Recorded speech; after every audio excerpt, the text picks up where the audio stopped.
गल्ली ते दिल्ली दक्षिण भारत शांती संदेश देत वारकरी केरळकडे रवाना। देवळा तालुक्यातील खामखेडा येथील वारकरी शेतकरी मंडळ गल्ली ते दिल्ली ते दक्षिण भारतपर्यंत शांती संदेश अभियान घेऊन आज केरळकडे रवाना झाले।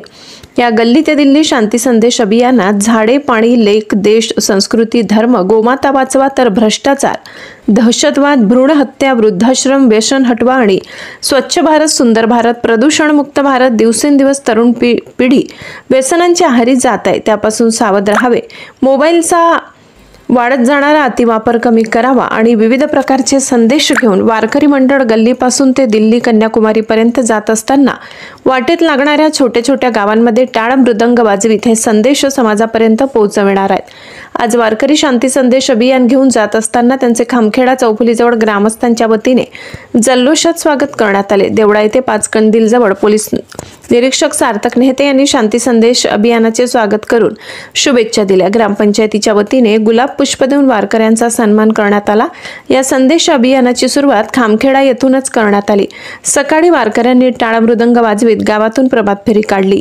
या संदेश अभियानात वारकरी शेतकरी मंडळ श्री स्वामी समर्थ यात्रा कंपनीचे संचालक हरिभक्त पारायण किशोर अहिरराव यांचे नेतृत्वाखाली शिरोरे प्रतिष्ठानच्या विद्यमान वारकरी शेतकरी मंडळ खामखेडा, महेश शिरोरे पत्रकार अध्यक्ष शिरोरे प्रतिष्ठान खामखेडा, दादाजी बोरसे माजी सरपंच, जयराम शेवाडे माजी सैनिक, दिगंबर घरटे, रामभाऊ मोरे, माणिक शेवाडे, बारकू शेवाडे, हिरामण बच्छाव, एकनाथ कोठावदे, देवा मुसडे, दिगंबर मुसडे, शंकर मुसडे, भगवान मुसडे, भालचंद्र मुसडे, सुभाष पुरकर, संतोष मोरे, नितीन शिरोडे, नंदकिशोर गहिवळ, राजेंद्र घरटे, श्रीराम कोठावदे, अरविंद कोठावदे, रुपाली शिरोरे, सुरेखा शेवाडे, सुशीला शेवाडे, ग्रामपंचायत सदस्या अलका बोरसे, कल्पना घरटे, पुष्पा कोठावदे, उज्ज्वला कोठावदे, सुरेखा कोठावदे, वैशाली येवले, अनिता गहिवळ, मीनाताई पाटील, वर्षा मुसडे, प्रिया मुसडे, अरुणा मुसडे, करुणा मुसडे, माधुरी मुसडे, उषा पुरकर, वत्सला शेवाडे, सरला शिरोडे, छाया शिरोरे, आशा भदाणे, वर्षा घरटे आदी वारकऱ्यांचा समावेश आहे।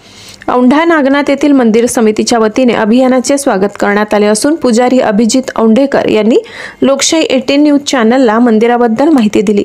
हे शांती संदेश अभियान दिल्ली, ओडिशा आणि आता दक्षिण भारत कन्याकुमारी पर्यंत जात असताना प्रत्येक जागेवर विशेष सन्मान करून केरळ येथील मुख्यमंत्र्यांची भेट घेऊन रामेश्वरम येथील मंदिर समितीचे अध्यक्ष यांच्या शुभ हस्ते जनजागृती अभियानाचा समारोप करणार आहेत। महेश शिरोरे, लोकशाही 18 न्यूज, देवळा। त्यांच्या भक्तीने हे पूर्ण मंदिर फिरलेलं आहे। माझे आतमंदिराचे मुख्य द्वार जे आहे ते पश्चिमेला आहे। कुठल्याही मंदिरामध्ये गेल्यानंतर आपण पूर्वेला द्वार असतं, तिथे पश्चिमेला द्वार आहे। नागनाथ ज्योतिर्लिंगाचं दर्शन केल्यानंतर काय प्राप्त होतं तर भक्तींचे मुक्तींच्या गदा असेल त्या भावानुसारेनं सदा नरनाम, म्हणजे जो भक्तिभावाने इथे 3 टाइम पूजा करेल त्याला भक्ती आणि भक्ती म्हणजे मनातली इच्छा आणि मुक्ती आणि शिवपद प्राप्त होईल, असं या स्थानाचं महत्त्व आहे। नमः पार्वती पते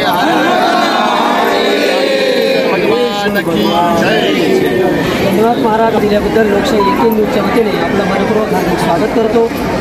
नमन। जय नागेश्वर।